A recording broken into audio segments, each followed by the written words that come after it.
The Mahavakya is Tat Tvam Asi. You are that essence.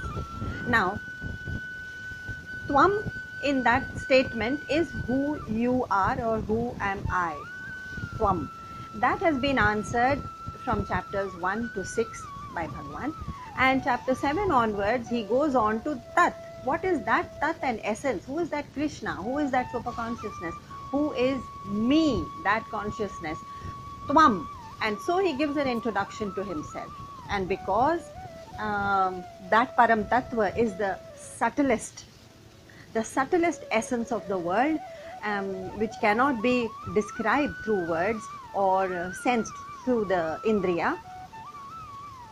He has merely given us in 7th chapter some hints about where he may be. So he says he is Buddhir Buddhimatam. I am the intelligence in the intelligent people. I am the Tejas Tejasvinam. I am the splendor in the people who are splendorous, who are brilliant. And Bala Balavidam, I am actually, that was in Bala Balavatam. I am the strength in the people who are strong. Now, can you say that there is beauty in the flower, you may say, but where can you point out the beauty? Exactly where? Yes, you do sense the beauty, you're aware of the beauty of the flower, and you have even described it, but where can you point it out? Is it in the stem, in the petals, in the color, in the sepals, in the buds? Where? So there is no specific place, but put all together, the essence of that flower is beauty. Secondly, if you take the flower and you say, okay, here, take the flower, I'll keep the beauty of it. Can you separate it? The flower and the beauty, if you have described it as beautiful, then the beauty is inseparable. Just as sweetness is inseparable, it's the very essence of sugar. And if it was not sweet, it would be something else actually. It wouldn't be sugar. If water was not sapid or was not liquid, it would be something else. In its essence, I mean, it can change its forms, but it comes back to its sapidity. So, what is that essence which is unchanging, permanent, and which cannot be seen or sensed, but is inseparable from us? Inseparable. That tattva, that tat is what God is describing as himself. And he is saying, and giving us some hints about it. We went on to ask, why is it that I cannot sense it, I cannot see it, I cannot understand it? That is because we saw in the 12th verse of 7th chapter, Ye chaiva satvika bhava rajasastatmasaschya ye matta eveti tan vidhi natvaham teshu te mai. Because we are deluded. Deluded by what? We have this body and the mind and the intellect. We are aware of it, and it is something we can identify with it because we sense it, understand it. And on the top of this body, mind, intellect rides our personality traits. The personality traits are sattvic, rajasic or tamasic, which means the pure, the brilliant, or the agitated and ambitious, or the indolent, lazy and careless, tamasic. Okay. Now, because we see these traits, we think that maybe this personality in its absoluteness must be me. Because we see this body and sense the mind and intellect, and we are aware of our perceptions and ideas, we think that we must be this. And therefore, perceiving and identifying with the body and the mind and this particular intellect which we have in this life, and the sattvic, rajasic, tamasic personality traits which ride on it, they seem to blur and veil our understanding of what lies beyond that. What lies beyond all this noise of sattvic, rajasic, tamasic character, personality, which we call our complete biography. ये तो हमारी biography है, मैं ऐसा हूँ, मैं वैसा हूँ, मुझे इस चीज़ में interest है, मुझे उसमें ये हासिल करना है, ये मेरे projects हैं, I am ambitious. Or if you go somewhere, people are forever weeping about their financial problems, their personal issues, that means they are identifying completely with their Rajasic mode. So they think that they are that, and therefore, if we are not looking beyond this veil, this reflection, then we cannot find that Param Tattva. And I am absolutely there. I am distinct. Bhagwan says, I am distinct from all this. I am higher than all this, and I am still there with you. So the Jigyasu starts asking, okay, if I cannot see you or sense you, then why is it that my happiness in this world is dependent on so many changes and conditions of Vastu, Vyakti, Paristhiti, and why am I such a victim of circumstances? That अगर ये वस्तु व्यक्ति परिस्थिति relationship वगैरह अगर सही होगा और सही मात्रा में होगा, सही समय पर होगा और मेरे अनुकूल होगा, conducive to my desires and conditions, only then will I be happy. Am I just a victim of circumstances around us? So Bhagwan says, no, no, no, you are that unconditional happiness, that unconditional Sat Chit Anand which is always with you. It's just that you have not sensed it because of the noise of your the sattvic, rajasic, tamasic traits which play on you. So it's like a mirror, the medium through which you are looking at yourself, that medium is too thick and too contorted, distorted, and therefore you see yourself as distorted. Medium nahi hoga, you can look beyond it. When you look beyond it, you can reclaim your unconditional happiness. Yes, Maya, it is Maya which is ruling you. This is what Krishna has mentioned in verse number 13, basically. That's the essence. Tribhir gunamayair bhavaihi ebhi sarvamidam jagata mohitam nabhijanati mamebhyah paramavyayam. Mohitam, mohit. Your delusion is what is stopping you from understanding my true immutable nature. Mine, that is Krishna's. Okay. So our thoughts are completely confined. If you see, they are confined right through the day, either in the sattvic mode or in the rajasic or in tamasic mode, as we said yesterday. If we observe ourselves, I hope you got a chance to observe yourself right through the day to see which mode am I in, which mood am I in. In fact, sometimes one of the Swamini Ammas I was in touch with, she said, I am very fond of television serials. So why? Are you so bored? No, she used to watch television serials, and every time these characters spoke up, she would revise. Oh, he's in a sattvic mode, he's in a very generous mode, who is not getting involved in the sansaric and if the characters were completely revengeful and angry and kama krodh, which is happening most of the time in the serials, she would just tell herself, okay, this is rajasic mode. So she was only identifying the gunas in the characters and enjoying herself. So we can do that even with ourselves or with the characters in the serials. That's a nice way to revise it actually. And tamasic also, totally careless, not caring about others, negligent, neglecting what is our own duty, letting others do what is actually our duty, and being so lazy. So tamasic. So when we are in the rajasic mode, normally we are in that rajasic mode, we are so caught up in our mad rush to possess this or to chase that, all the sansari goals that we have. In fact, if you list all your goals, I have, it's a good exercise in fact, to list all the goals that you have, long-term goals as well as short-term goals, and then have another look at the goals and say, okay, which of these goals is actually not leading me to my spiritual goal, and which of these is actually taking up more of my time and energy, and I may lose that kind of stamina for spiritual growth if I get into this project or that goal. Scratch out some of the goals. The Sansari people will tell you the opposite. They will say, खूब सारे goals बनाओ, खूब सारे to-do list बनाओ. And here the Swamis are saying, please make the list that is in your mind already. That's why your mind is wandering, ye karna hai. Once you list it out and you scratch out what is really not important, prioritize kar do, take the top 3 and keep it with you, so that we are still functioning in sansar, isn't it? So we have to continue functioning, and just enough to be able to function in sansar properly with our proper relationships and professions. Keep those goals prioritized up to 3. Try and even cut it down to 2.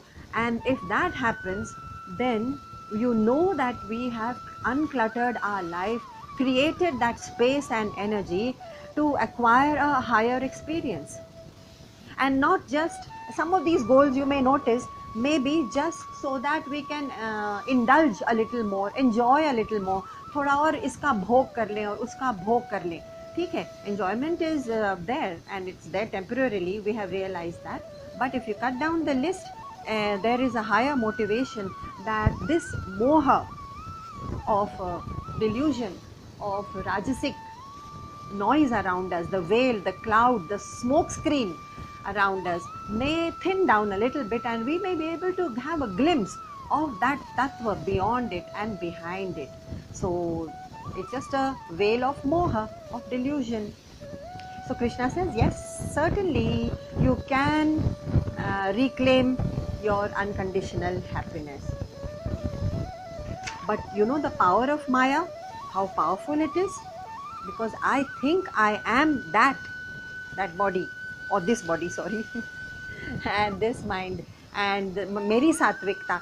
That's why the power of delusion, the power of Maya, and the hold of Maya is strong enough to drag us back. Even when we realize we have a small glimpse of the highest truth, and we say, हाँ ये सही होगा. When we listen to satsang, or we read some shlokas or some phrases or some parts of any of the scriptures, or if we read an uplifting book, you know that the mind is uplifted for that moment. और वो upliftment में सत्संग के बाद या सुनने के बाद या गीता पढ़ने के बाद फिर वो मन स्लाइड करता ही है, बिकॉज उसके मोमेंटम ही वैसा है ना. So it slides back, and that is the power of Maya. So number 14. दैवी ह्येषा गुणमयी मम माया दुरत्यया मामे वह ये प्रपद्यन्ते माया में ताम तरन्ति ते. This divine illusion of mind यानी ये माया भी भगवान की ही प्रकृति है, भगवान का ही क्रिएट किया हुआ है, because that tattva is the creator of everything, including Maya. So this divine illusion created by me, which is made up of the 3 gunas, sattvic, rajasic, tamasic, is very difficult to cross over. Duratyaya, first line, Maya Duratyaya. Who is saying this? It's Krishna himself saying it. Arjun doesn't have to say it. Krishna is saying Maya Duratyaya. Yes, it's very tough, and sympathizing with Arjun actually, and with all of us. But he says, those who take refuge in me, if you have that kind of discrimination in your mind कि मेरे goals की जो list है वो बढ़ती जा रही है संसार की तरफ, उसको स्क्रैच आउट करना सीखो और मेरी तरफ मुड़ो. मामेव ये प्रपद्यन्ते, please come and head towards me. When he says do that, माया में ताम तरन्ति ते, आप भी इस माया को तर जाएंगे. You will swim across it. So it's very clear that all of us behave differently.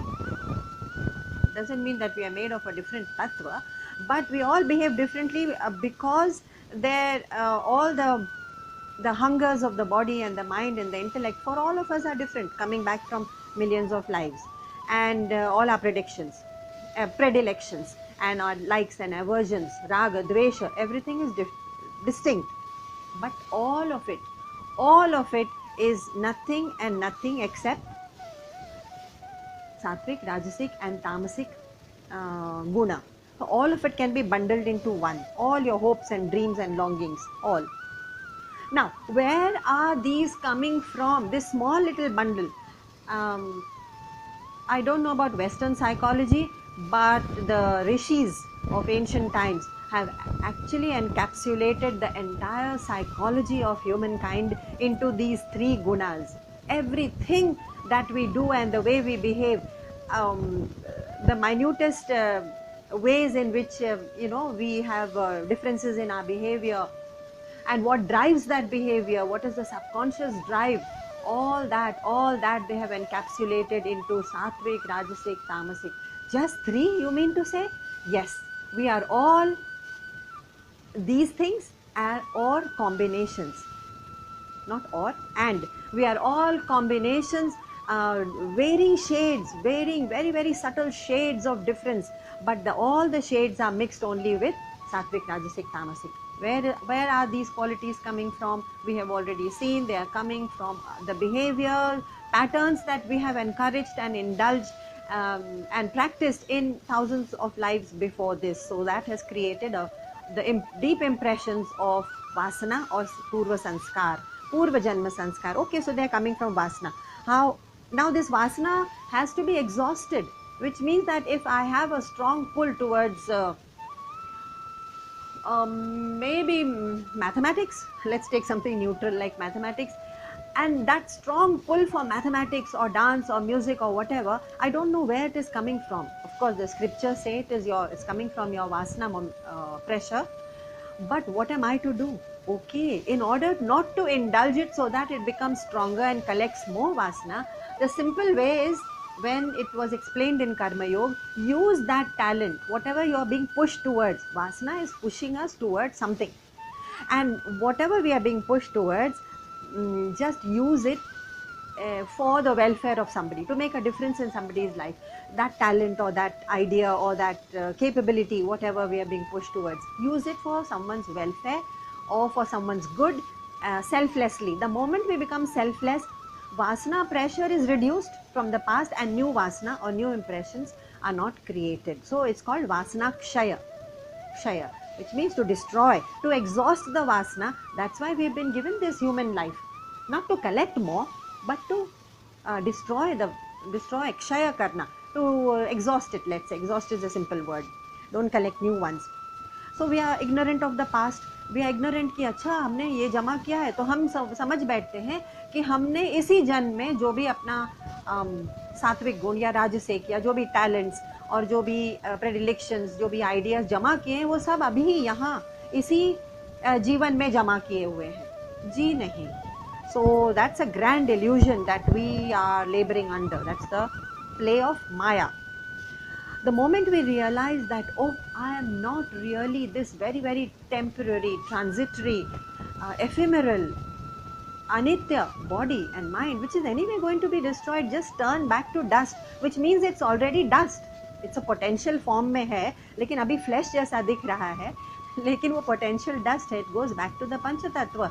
The moment you realize, oh, you are not this, really you are not this body, mind and intellect, then you are free even of your pull of the sattvic, rajasic and tamasic guna. Slowly, the hold of it, the pull of it can loosen a little bit, and then you are moving towards freedom. Maya metam tarantite. You can swim across. If you come towards me, he says, go beyond it.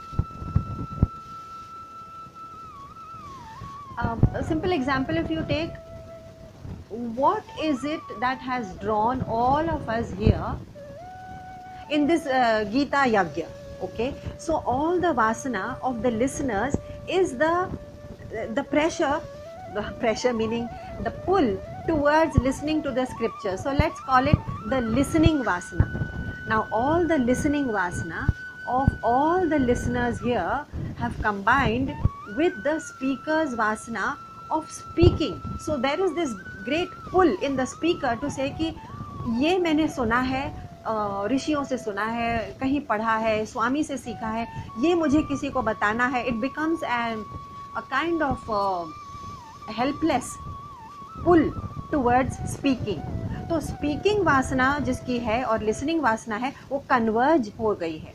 And when it converges, we have a satsang like this, we have a baithak like this, where there are listeners and there are speakers. How did we come together? We didn't know each other 1 year back. Nobody even knew that the other existed.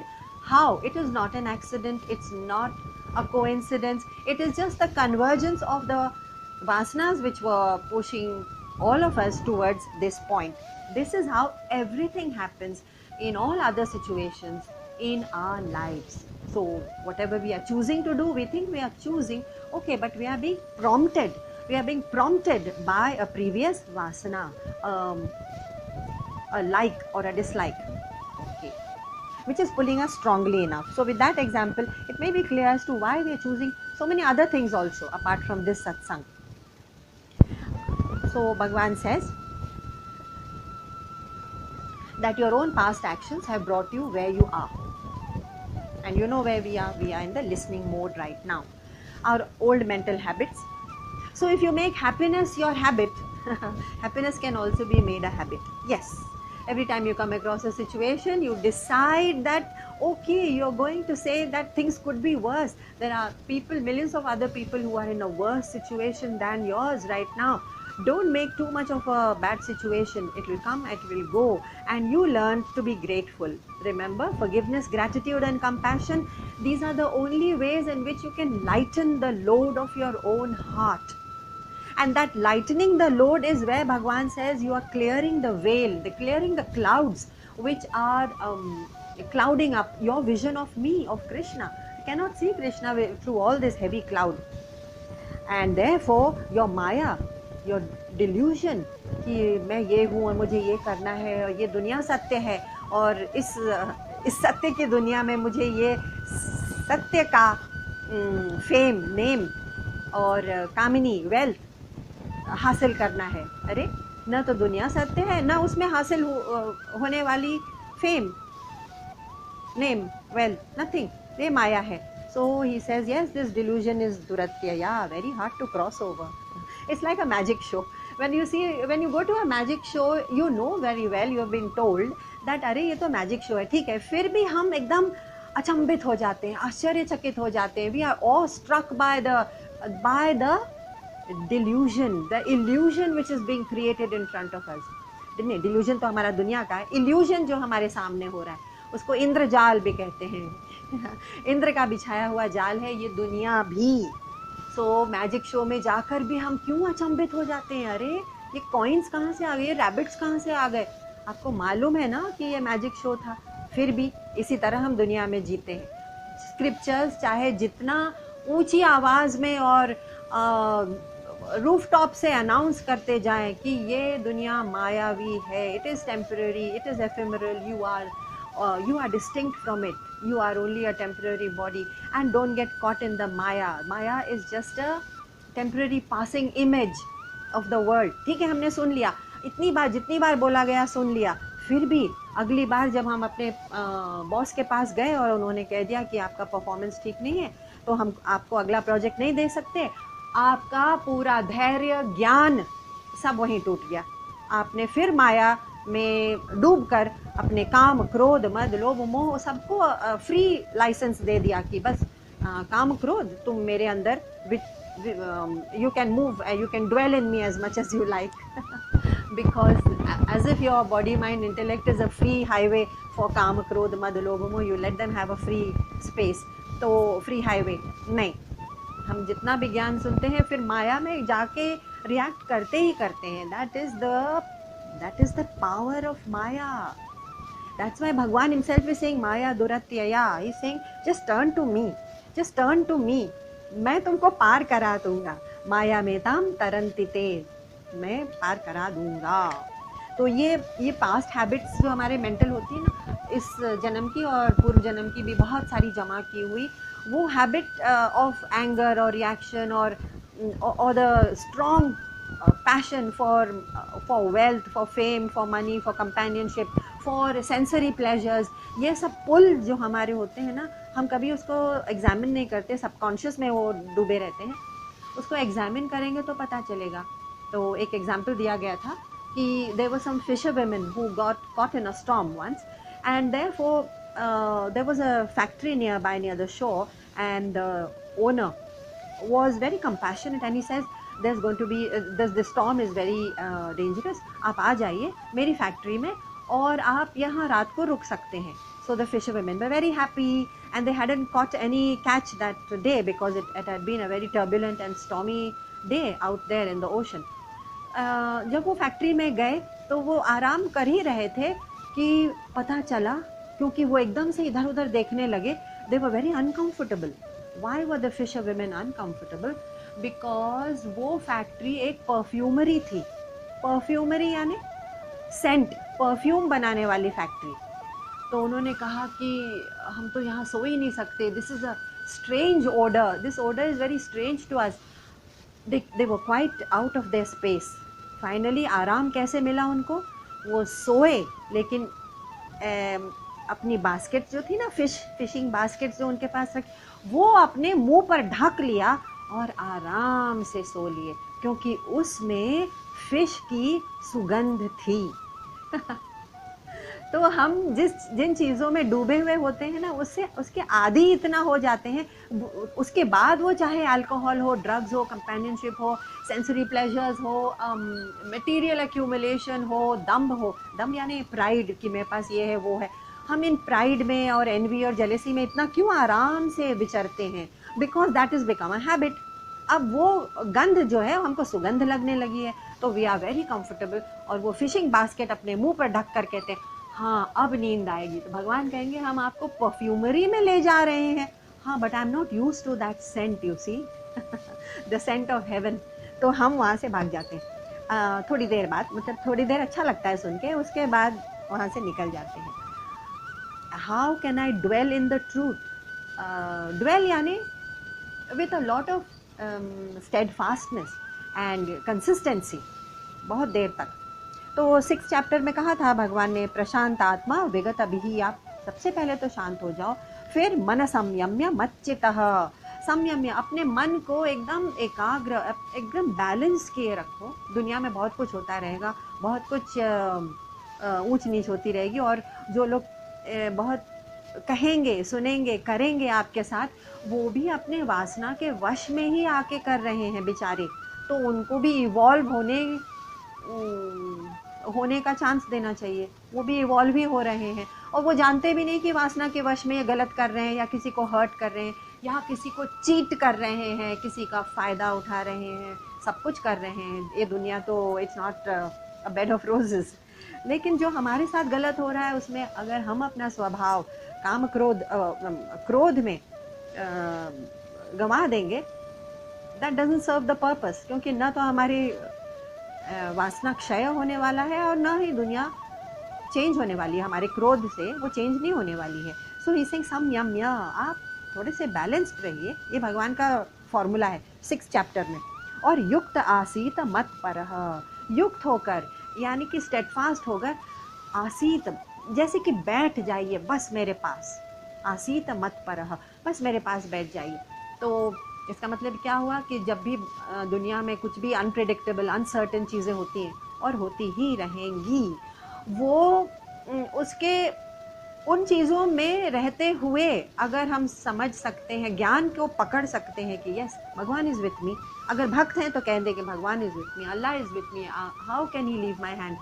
और अगर ज्ञान योग पर हैं तो समझ सकते हैं कि अरे ये सब तो माया है, ये माया है, और ये सब अपने अपनी वासना के वश में ये एक्शंस कर रहे हैं। ज्ञान को पकड़ लीजिए, लेकिन हमेशा याद रखिए, मीन्स दैट रिमेम्बरेंस।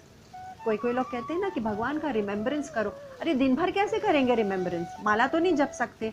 नहीं, the idea is not to do mala jap all day, the idea is in every situation to pull the mind back and say oh this is maya, this is the gyan that we have been taught, and let me not get involved in it.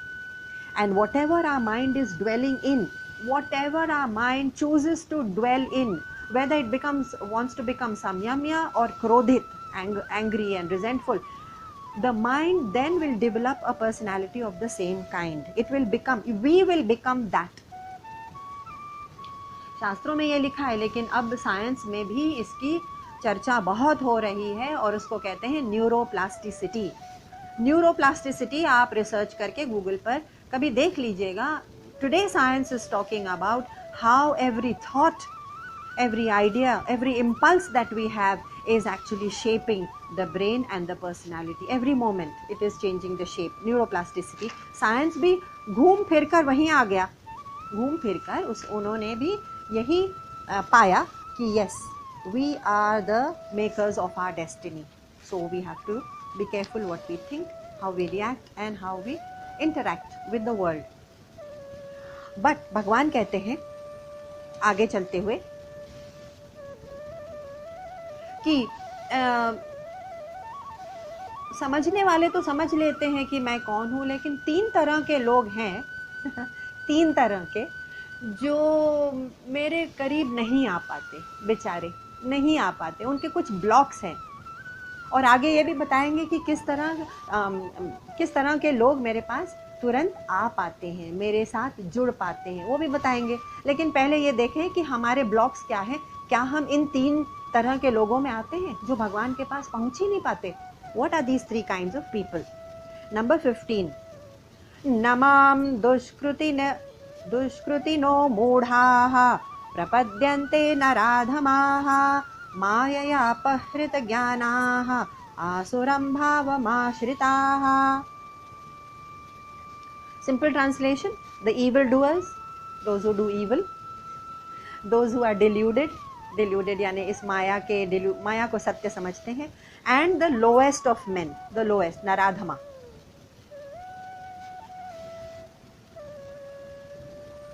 Naturally these verses are cryptic, so we have to unpack them and understand each one of these 3 categories.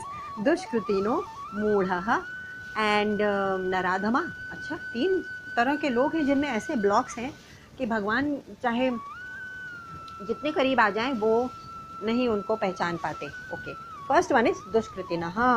They are like Ravan. दुष्कृतिनः like Ravan. Ravan कैसे थे? He was the most knowledgeable in scriptures. You know very well that he was a very learned man, not in physics, chemistry, warfare, management or marketing. He was knowledgeable in the scriptures. But what did he do? He used his knowledge to gain more and more arrogance, dambh, गुमान, गुरूर, घमंड, एग्जिबिशनिज्म, दिखावा. हम ये सब करते हैं दुनिया में. जरा सा कुछ हासिल हो जाए उसका दिखावा, एग्जिबिशनिज्म, पाखंड, पहनावा, दिखावा, ये सब पाखंड शुरू कर देते हैं. और दर्प, arrogance, that means arrogance here means considering ourself and our abilities and our beauty or our ability or our efficiency more than that of others. कि हम इनसे एफिशिएंसी में बेहतर हैं, हम इनसे स्टेचर में बेटर हैं, हम इनसे फाइनेंशियल सक्सेस में बेटर हैं, हमारी एक्विजिशंस जो है, हमारी गाड़ी इनसे बेटर है. तो ये फिजूल का दर्प जो है ना, ये आ जाता है अगर हमको कुछ भी हासिल हो. दुष्कृतिनः रावण की तरह हैं जिनको हाईएस्ट नॉलेज हासिल होने के बाद भी उस नॉलेज का दंभ, दर्प, अभिमान और पौरुषः था, हॉटीनेस. बेकार. क्या हुआ उनका? फाइनली विनाश हुआ. रावण का विनाश हुआ. हमारा विनाश भी होता है. It is very very symbolic कि जैसे उनका विनाश हुआ था, वो तो राम स्वयं आए थे उनको मारने, लेकिन हमारा विनाश पल पल होता है इस दुनिया में जब हम when we sink into sorrow or distress, worry, and considering our tragedies real. All this, the anguish of the mind, all this is our defeat, the anguish of the mind. ये हम पल पल हम हारते रहते हैं, हमारा विनाश होता रहता है. और अल्टीमेट विनाश तो वही है कि हम इस दुनिया से निकल जाएं, अपनी बॉडी ड्रॉप कर दें, निकल जाएं और सत्य का उपयोग ही ना हो. जानना तो दूर रहा, रावण जानते हुए भी उसका उपयोग नहीं किया. ओके, मूढ़ः. सेकंड, कृष्णा कहते हैं सेकंड वो लोग हैं जो मेरे पास नहीं पहुंच पाते, मूढ़ः हैं. And he is calling Arjun very, very compassionately, very lovingly. In another place also he has called him a moodha. It's a very loving warning from a friend. जैसे हम कहते हैं ना, अपने सबसे खास दोस्त को हम बेवकूफ़ बुला सकते हैं. अरे बेवकूफ़ ऐसे मत करो. लेकिन जो हमसे दूर रहता है वे हम उनको बेवकूफ़ नहीं बुला सकते. तो भगवान बहुत ही लविंगली कहते हैं मूढ़. अर्जुन को भी मूढ़ कहते हैं. ये मूढ़ कैसे फ़र्क है? फ़र्क यह है कि he is not unintelligent. Arjun and neither one of us here and thousands of people, we are not unintelligent at all, and we are not even unknowledgeable. That means we have some gyan which we may have acquired somewhere, and we have a great discriminative power, the potential to discriminate between sat and asat, the potential to see the highest subtle truth. But हम उस discriminative mind को, उस sharp mind को क्या करते हैं, we refuse to apply it for the highest truth. तो ये मूड ही हुआ ना, बेवकूफ़ी हुआ ना, कि हमारे पास ये एग्जाम्पल हमने पहले भी दिया था, एक जेसीबी मशीन है, लैंड मूवर, और उसको हम instead of digging using it to dig the highest mountain, जो हमारे रास्ते का रोड़ा है, हम माउंटेन नहीं हटा सकते, इतना बड़ा हमारे पास मशीन है, उससे हम क्या कर रहे हैं, अपने बैकयार्ड की घास काट रहे हैं, bye involving ourselves in all kinds of small goals, कि हमको अभी ये करना है और फैमिली के लिए वो करना है, ये सक्सेस वो सक्सेस, स्मॉल प्रोजेक्ट्स, उसके बाद एक नया मकान, फिर फार्म हाउस में फ्रेंड्स, और फिर फ्रेंड्स के साथ planning, lots of get togethers, क्योंकि फार्म हाउस का करेंगे क्या अगर गेट टुगेदर्स नहीं होगा, तो छोटे गोल्स एकदम सामने आते जाते हैं। we refused, we're just cutting grass with a huge machine. That huge machine is our very beautiful discriminative buddhi given by Bhagwan, and only a moodha or a bevkoof can, or a fool can refuse to use that beautiful instrument, and therefore Bhagwan is saying those who behave like fools, sorry, they cannot reach me. तो दुष्कृतिनः, knowledge होते हुए भी रावण की तरह दंभ दर्प में, arrogance में, हॉटीनेस में पड़ जाते, और मूढ़ जो उस तरफ देखते ही नहीं जहाँ देखना चाहिए। And so we all have a wonderful intellect, but many very few of us have had the opportunity or have ever bothered. We have never bothered to look for the higher purpose, apart from what, family हो जाए, profession हो जाए, दोस्त हो जाए, फिर उनके साथ कुछ मौज मस्ती, naturally we must have all those comforts, and थोड़ा म्यूज़िक, थोड़ा एंटरटेनमेंट, फिर फैमिली की फ़िक्र, फिर फैमिली बड़ी हो गई तो उनके बच्चे हो गए, फिर उनकी फ़िक्र, and then eat and then sleep again, and then grow the family बड़ी होती गई, and then we had some more bigger bank balance होता गया, जैसे जैसे उम्र बढ़ती गई, बैंक बैलेंस या बढ़ता गया या घटता गया, depends on so raising the family, और फिर अच्छे से भी हम जिए, क्योंकि हमने थोड़ा दान और धर्म भी किया, थोड़ा डोनेट भी किया, थोड़ा मंदिर मस्जिद भी गए, हाँ ठीक है, that's all okay, you have lived a full life, but to what purpose? भगवान इज सेइंग पुरुषार्थ जो इंसान का होता है, दैट इज ओनली फॉर पुरुषार्थ मीन्स एफर्ट, जो जानवर नहीं कर सकते। हाँ, जानवर they can do two of them and not the other. So धर्म, अर्थ, काम और मोक्ष, यही 4 पुरुषार्थ हैं, efforts हैं.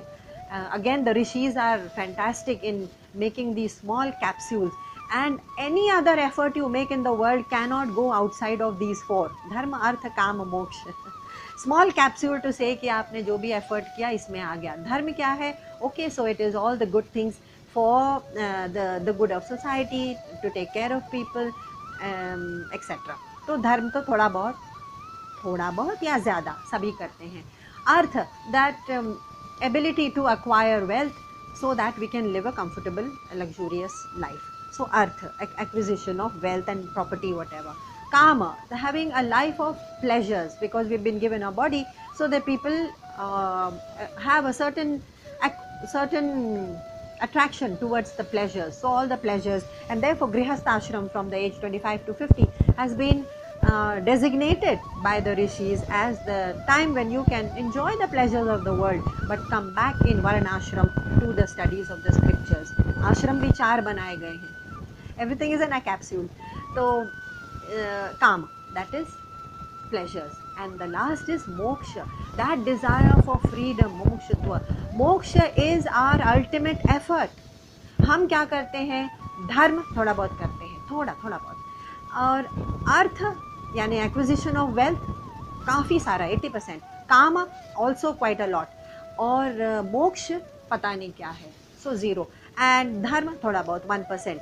तो धर्म और मोक्ष जो दोनों साइड में खड़े हैं वो बहुत निगलेक्टेड है. लेकिन these are the 4 pillars of human effort.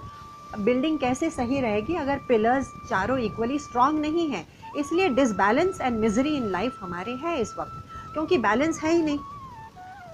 धर्म, अर्थ, काम, मोक्ष में, अर्थ और काम में पूरी जिंदगी निकल जाती, पूरी जिंदगी.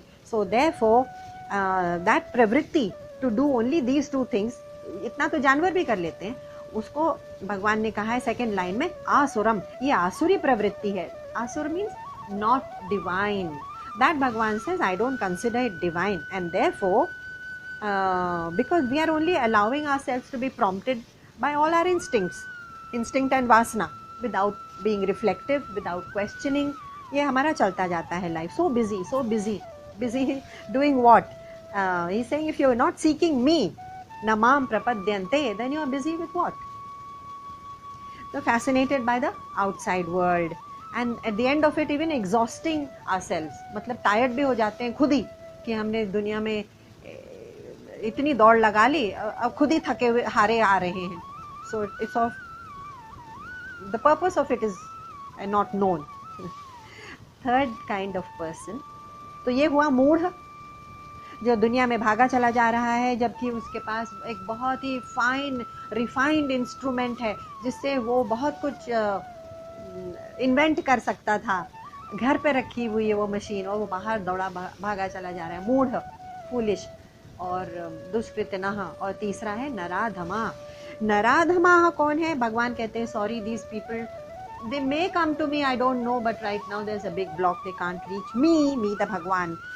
They have no desire and no inclination for any kind of sadhana, seva, satsang, tapa, yajna.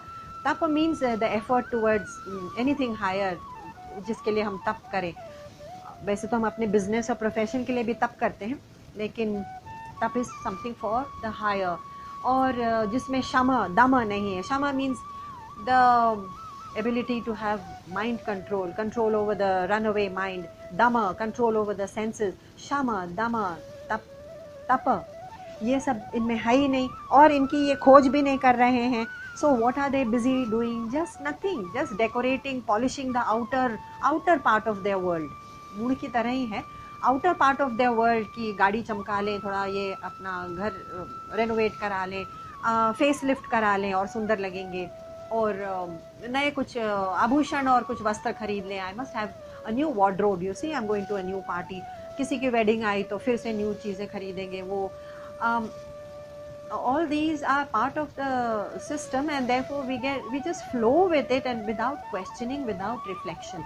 Bhagwan is no problem with how we are conducting ourselves, but he is saying, if all this is done unquestioningly, unreflectively, तो फिर आपका निवारण कैसे है? How can I save you? Who can be your saviour? That is what he is saying. So good company, good food, good entertainment, हर तरह की चीज़ें ट्राई करना है, ठीक है, करो. तो चिन्मया जी यूज्ड टू लाफ एंड से, हाँ, ऐसे लोग हैं जिनको हर चीज़ में वैरायटी चाहिए, कि फूड में, पहनावे में, रिलेशंस में, सब चीज़ में इतनी वैरायटी वो ढूंढते रहते हैं, क्योंकि फुलफिलमेंट तो मिलता नहीं है. थोड़ी देर बाद वो it becomes stale, everything becomes stale. So he says that they are recent human beings और रीसेंट एनिमल्स, यानी कि पिछले कुछ ही जन्मों में वो शायद एनिमल से रिसेंटली ह्यूमंस बने हैं, and therefore they are behaving like this. So I don't know about that, but he called them recent animals. So this is how Maya is destroying us. How can we expand ourselves? How can we get out of this mire of sinking deeper and deeper into the Maya world? Simple worldly steps are, just expand your sphere of work. Just expand the sphere of your motivation for action. For example, right now my motivation for action is my kids, my family, और उससे थोड़ा सा आगे बढ़ेंगे तो my city, my nation, my language, my religion, ये सब my को ठीक है, आप expand करते करते, when you come to my world, my environment and my भगवान, my cosmos, ये दुनिया ही, वो जब आप पहुंच जाएंगे, उसके लिए भी आपको एफर्ट करना है, क्योंकि अभी तो हम बहुत ही कंस्ट्रिक्टेड स्पेस में रह रहे हैं.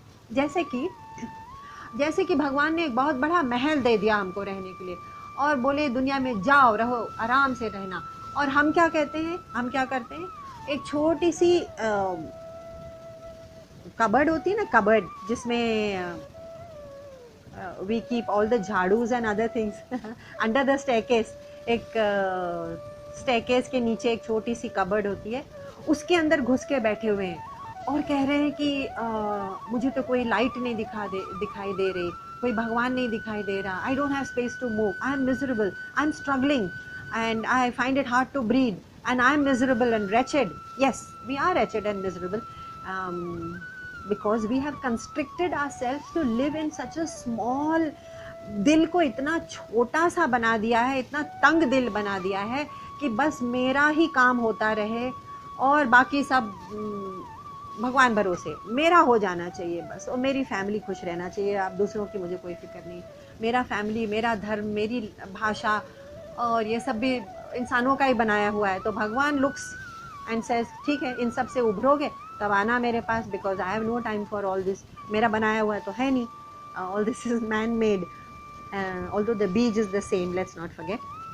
So when we reach out to wider and wider society and say, okay, I'm going to do something for someone to make a difference in someone's life, और किसी का वेलफेयर करने लगेंगे, अपने इस छोटे से मैंपन से, अहम से उभरेंगे, तब हमारा वासना का जो प्रेशर होता है ना, पिछले पूर्व जन्म संस्कार का प्रेशर, वो रिड्यूस होता जाता है. तो हमको स्क्रिप्चर्स को पर विश्वास करने का कोई ज़रूरत नहीं है. हम एक्सपेरिमेंट कर सकते हैं अपनी लाइफ के साथ.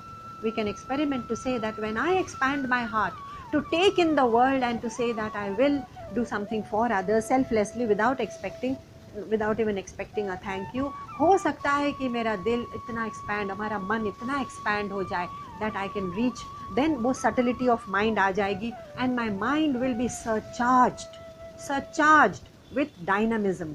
उस डायनामिज्म में भगवान कहते हैं हाँ ठीक है, ओके, मैं इंतज़ार कर रहा था, अब मैं हो सकता है आपके पास आऊँ. Surcharge your mind and heart first. तो ये तो भगवान की शर्त है. तो अभी इस समय क्या करें, इस समय क्या कर रहे हैं हम तो वी आर एबडक्टेड, हम तो किडनैप हुए हैं अपने पूर्व वासनाओं के प्रेशर से, एबडक्ट हुए हैं, उसी के मोमेंटम से चले जा रहे हैं. And so we are all the desires are bouncing one by one, ये desire, फिर वो desire, फिर वो, unendingly the desires are just bouncing inside of us. So what happens to our mind?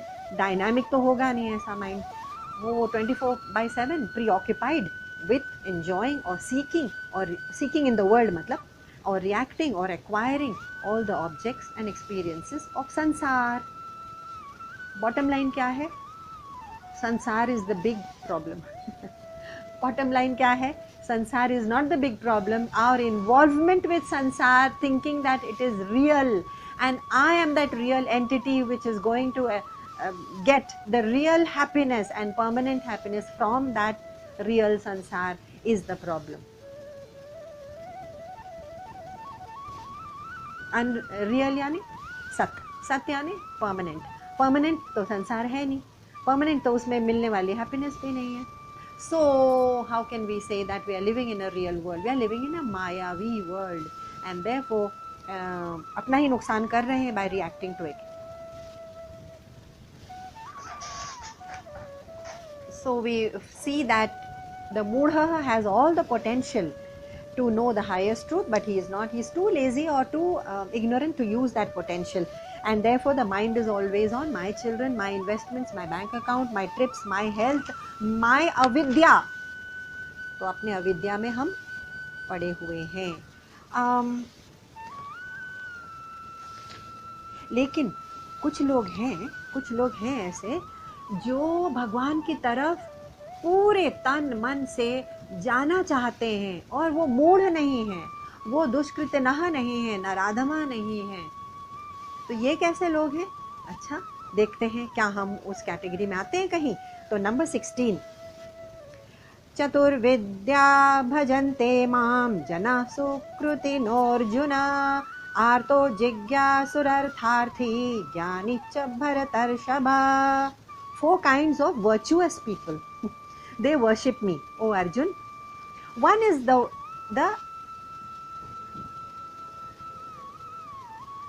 shall we take the arth. Second line में है आर्त. आर्त यानी the one who is distressed, और डिस्ट्रेस्ड मीन्स सॉरोफुल, एंग्विश में है, pen में है कि हे भगवान मैं तेरे चरण में, मैं तेरे शरण में आ गया और चरणों में पड़ गया. He has all the material comfort, maybe he has material comfort, फिर भी वो अनफुलफिल्ड है, ऐसा भी अर्थ हो सकता है. एक अर्थ है जो बहुत ही डिस्ट्रेस में है, एकदम से कुछ ट्रैजिक हो गया, और दूसरा अर्थ है जो सब कुछ होते हुए भी एक अनफुलफिलमेंट की भावना है जो चुभती रहती है, and therefore that is also kind of sorrow, isn't it? Unfulfilment is sorrow, and he realises the hollowness, and he says कि इस दुख का निवारण मुझे चाहिए, I want to find it. Like Buddha had all the wealth in the world, Gautam Buddha, and he was actually a prince in a palace. But he said, I cannot bear to see the sorrow of the world, of old age and sickness and death. The three biggest sorrows of the world are old age, sickness and death. Buddha ने जब ये देखा तो बोले कि मुझे पता करके ही रहना है how we can transcend these sorrows, because they are inevitable. वो तो आएंगे ही. और हम कब जाते हैं भगवान के पास? जब वो जो ओल्ड एज, सिकनेस और डेथ के करीब हम चले जाते हैं खुद. क्यों? हम स्वयं के निवारण के लिए जाते हैं, और बुद्ध पूरी दुनिया के सोल्यूशन के लिए गए थे, बस फर्क इतना ही है. But both of them wanted. So artha is the one who goes in distress, Bhagwan says, and the second kind of person who comes to me, Krishna, is artharthi. Artharthi, artha यानी the one who has his own motive. मेरा एक motive है, मेरा एक अर्थ है इसमें, मैं भगवान के पास क्यों जा रहा हूँ? क्यों? हेल्प मी भगवान इन माई बिजनेस प्लीज़. मेरे प्रोफेशन में, मेरे बिजनेस में प्लीज़ थोड़ा सा हाथ बटा देना. मैं 2 कोकोनट चढ़ाऊँगा. आप 2 कोकोनट के एक्सचेंज के लिए आप एक ट्रांजैक्शन करने गए हैं भगवान के पास. तो ये आदत क्यों नहीं छूटती? हम और आप नहीं करते होंगे, लेकिन इतने सारे लोग करते हैं आसपास कि it is quite, it's not even amusing anymore. क्या हम इसलिए करते हैं कि हमारा हर रिलेशनशिप दुनिया में एक अर्थार्थी रिलेशनशिप हो गया है, because we seem to have all human relationships also if they are fulfilling us in some manner or the other. Otherwise we don't have relations with those people or stay away from them. Simple ना. तो इसलिए हमको ये human relationships में ये आदत पड़ गई है. इसलिए भगवान के साथ भी वैसे ही नाता जोड़ने निकलते हैं कि भैया अब हमारा ये ट्रांजैक्शन हो जाए. ऑल आर वर्ल्डली, संसारी ह्यूमन रिलेशनशिप्स आर, आप माने या ना माने, लेकिन they are emotional transactions. Material भी हो सकते हैं लेकिन इमोशनली तो होते ही हैं. तो भगवान के पास, भगवान कहते हैं ये अर्थार्थी भी हमारे पास आते हैं. यू कांट फूल भगवान बिकॉज ये seen them offering coconuts and mithai and all. So he says कि ये अपनी एक यर्निंग, एक प्यास, एक थर्स्ट लेके आते हैं, लेकिन वो थर्स्ट और वो यर्निंग और क्रेविंग कुछ संसारी वस्तु के लिए होती है, and it is not for me. They are not yearning for the truth of me, Krishna, the ultimate truth, super consciousness, मुझे अल्लाह मिल जाए. वो प्यास लेके नहीं आते हैं वो अर्थार्थी, लेकिन हाँ आते हैं. तो तब क्या हुआ? ठीक है, अगर हम बहुत भगवान के पास गए और हमारे पास बहुत वेल्थ आ गई, हमारे पास बहुत सारी फेम और नेम, कामिनी, कीर्ति, कांचन, गोल्ड, सब कुछ आ गया, और हमारे पास 2 फार्म हाउसेज आ गए, 2 गाड़ियाँ आ गई, बहुत सारे बच्चे और ग्रैंड चिल्ड्रन आ गए, और हमने हर तरह के एग्जॉटिक रेस्टोरेंट्स को में जायका ट्राई कर लिया, हर तरह का जायका, रेस्टोरेंट्स का और दुनिया का भी जायका हमने नोश फरमा लिया. उसके बाद क्या? व्हाट आयुष, और ट्रैवल कर लिया, एग्जॉटिक लैंड्स देख लिया, क्रूजेस पर चले गए, एंटरटेनमेंट भी काफ़ी कर लिया. कभी ना कभी तो थकेंगे ना. ऐसे लोग हैं जो थर्ड काइंड विच भगवान इज मेंशन, जिज्ञासु. अब वो पूछने लगते हैं कि ये सब हमने सबका जायका ले लिया, लेकिन इसके परे कुछ है और, I mean to say, is there something higher than this? कुछ लोग, हाँ कुछ, ये जिज्ञासु, क्यूरियोसिटी. तो ये भगवान के पास जाते हैं विथ एन इंटेलेक्चुअल क्यूरियोसिटी कि कुछ तो होगा इस सब के परे, क्योंकि हमने सब कुछ देख लिया, परख लिया, और उसमें उसकी एक खोखलापन, एक हॉलोनेस भी समझ लिया उसमें. I find that there is no permanent fulfilment in all that. ये इंटेलेक्चुअल क्यूरियोसिटी की देखें, इस शास्त्र में क्या लिखा है, उस शास्त्र में क्या लिखा है, और भगवान को और ह्यूमन बीइंग्स को क्या डायरेक्शन दिया गया है अल्टीमेट उसकी जर्नी के लिए, ह्यूमन बीइंग्स की अल्टीमेट जर्नी के लिए चलो ये शास्त्र पढ़ते हैं। ये हुए जिज्ञासु, द क्यूरियस पीपल, अपनी क्यूरियोसिटी लेके भगवान के पास जाते हैं। और फिर भी जाते तो हैं, लेकिन ये 3 टाइप ऑफ लोग जो है ना, अर्थार्थी और जिज्ञासु, the one who are in great distress and sorrow, and the ones who want something material from Bhagwan, and those who are going out of curiosity, ये तीनों उस परम तत्व और रियलिटी को अपने से फर्क समझते हैं कि वो रियलिटी, वो एब्सोल्यूट ट्रूथ और ये वो भगवान जो भी है वो नहीं जानते हैं, लेकिन जो भी है वो हमसे फ़र्क है, हमसे परे है और कुछ और है। ये गलती करते हैं। तो मेरे चौथा टाइप भी हमारे पास आता है कृष्ण के पास। कौन है ये चौथा? ये उन्होंने सेकंड लाइन में कहा है, ज्ञानी। आर्तो जिज्ञासुर्थार्थी ज्ञानी च भरत शर्षभ। ज्ञानी is the one who has woken up. वो जाग चुके हैं, वो उठ चुके हैं अपने निद्रा से और कह रहे हैं कि अरे ये निद्रा की प्रॉब्लम्स थी, जो भी संसारी प्रॉब्लम्स हम रियल समझते हैं, ये ज्ञानी उसको ड्रीम प्रॉब्लम समझते हैं। क्या हम ड्रीम से जब जागते हैं, स्वप्न से, do we start trying to solve the dream problems? कि अरे कल मैंने स्वप्न देखा कि हमारी यॉट, सब लोग शिप पर जा रहे थे और मेरी छूट गई, and I was in distress in my dream, अब क्या करें? तो जब हम जाग गए, अभी हम जागे हुए हैं, क्या उस प्रॉब्लम को हम सॉल्व करने लगेंगे? नहीं, आप कहेंगे अरे ये तो बेवकूफ़ी है। तो भगवान कह रहे हैं आपके जागते हुए भी मतलब फिजिकली जागते हुए भी जो प्रॉब्लम्स आप देख रहे हैं ना, सब वो सब ड्रीम प्रॉब्लम्स ही हैं। They are in a maya, they are all dream problems. If you treat it as dream problem, gyani, they will not affect you.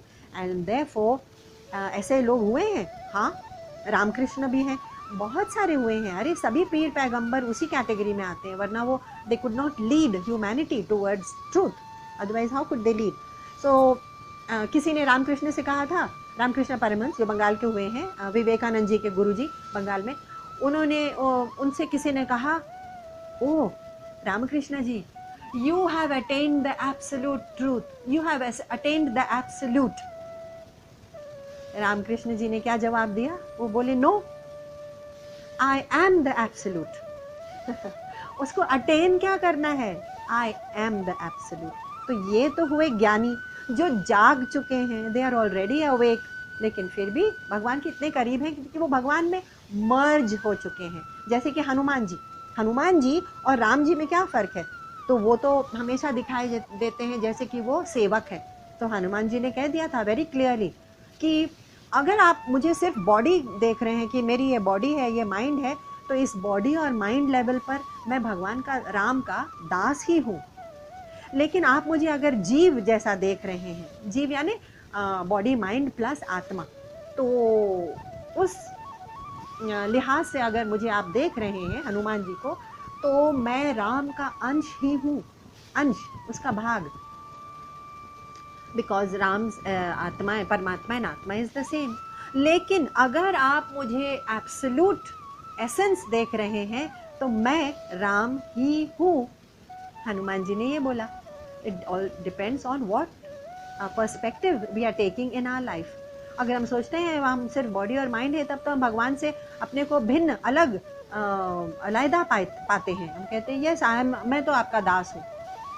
ठीक है, depends on the your perspective. Bhagwan, nothing changes for Bhagwan. So artha और artharthi, they do not know the pure essence.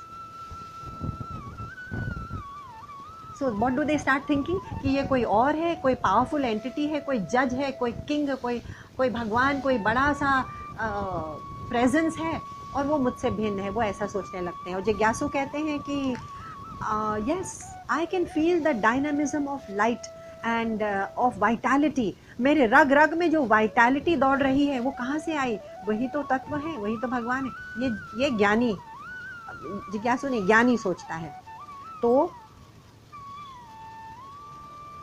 एक बार, I just take 2 minutes, एक बार रामकृष्ण जी को किसी ने वो किया, चैलेंज किया कि आप मुझे प्रूव करके बताएं कि भगवान होते हैं। आप डिबेट में आइए और मैं प्रूव करूंगा कि भगवान नहीं होते हैं। तो सबसे पहले तो रामकृष्ण जी बोले कि मैं तो हार मान लेता हूँ, मुझे डिबेट करना ही नहीं है, क्योंकि जिसको भगवान मिल गया है, जिसको वो परम तत्व हासिल हो गया है, वो डिबेट में क्यों पड़ेगा। वो कहेगा ठीक है, I don't want to win a debate, I am okay. पर फिर भी जो सामने थे वो बोले कि I am going to prove to you that there is no God. और जब उन्होंने बोलना शुरू किया, उन्होंने एक से एक लॉजिक, एक से एक तर्क, एक से एक उपमाएं, एक से एक एलिगरीज बहुत ब्यूटीफुली एक्सप्लेन करने लगे, देयर इज नो गॉड, इतना लॉजिक यूज कर रहे थे। और रामकृष्ण उनका चेहरा देखते ही रह गए और मनमुग्ध हो गए, और एंड में बोले अरे मैं तो भगवान आप में ही देख रहा हूँ। ये वाइटैलिटी, ये एरुडिशन, ये ब्यूटीफुल लैंग्वेज, ये बोलने की क्षमता, ये वाक्पटुता, this kind of beauty in your speech कहाँ से आई? ये भगवान ही तो है, भगवान ही विचर रहे हैं आपके जुबान में। I see God in you. बस, debate over, story over. So finally he had to believe that भगवान डज एग्जिस्ट। तो debate couldn't go further than that. जिसको दिखाई देते हैं ना भगवान, वो उनके साथ डिबेट और लॉजिक और तत्व और स्क्रिप्चर्स और प्रूफ और प्रमाण, ये सब कोई माने नहीं रखता। तो that's how it ended, the debate I mean. So भगवान है कहाँ, एंड और इनमें से इस अर्थार्थी, जिज्ञासु और ज्ञानी में से अर्जुन के मन में प्रश्न आया, भगवान आपको सबसे प्रिय कौन सा है? कौन सा सबसे प्रिय होगा? आपके करीब सबसे कौन होगा? और आप सबसे ज़्यादा मोहब्बत किससे करते होंगे? तो उसका उत्तर वो 17th वर्स में देते हैं। We are going to take up next time. ओम पूर्णमदः पूर्णमिदं पूर्णात् पूर्णमुदच्यते पूर्णस्य पूर्णमादाय पूर्णमेवावशिष्यते। ओम शांति शांति शांति। हरि ओम श्री गुरुभ्यो नमः। हरि ओम। श्री कृष्णार्पणमस्तु।